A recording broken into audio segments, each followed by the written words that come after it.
Super இன்ஸ்டன்ட்டான வீட் ஹல்வா எப்படி பண்ணுறதுன்ட்டு வாங்க பார்த்துடலாம். ஒரு பாத்திரத்தில் வெல்லம் சேர்த்து அடுப்பில் வச்சுட்டு அதில் தண்ணி சேர்த்து அது வந்து நல்லா இந்த மாதிரி கரைஞ்சி வர அளவுக்கு கரைச்சிக்கோங்க. பாகெல்லாம் எடுக்கணும்னு அவசியம் இல்லை. ஸோ இப்போ இதை வந்து தனியாக எடுத்து வச்சுட்டு ஒரு கடாயை வச்சுட்டு அதில் நெய் சேர்த்துட்டு முந்திரி பருப்பு சேர்த்து நல்லா வந்துட்டு ஃப்ரை பண்ணிக்கலாம். கோல்டன் கலர் வந்ததும் எடுத்து தனியாக வச்சுக்க வேண்டியது தான். இப்போ இதே நெய்யில் வந்துட்டு கோதுமை மாவை வந்து சேர்த்துட்டு நல்ல சிம்மில் வச்சுட்டு பொறுமையாக ஃப்ரை பண்ணிக்கணும்.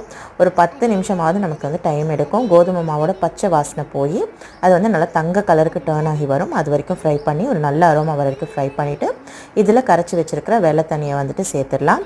சேர்த்துட்டு கைவிடாமல் நல்லா கலந்துகிட்டே இருந்தீங்கன்னா ஒரு 2லேருந்து 3 நிமிஷம் நல்லா அந்த மாதிரி அல்வா பதத்துக்கு வந்துடும். சைடில் ஒட்டாமல் வரும்.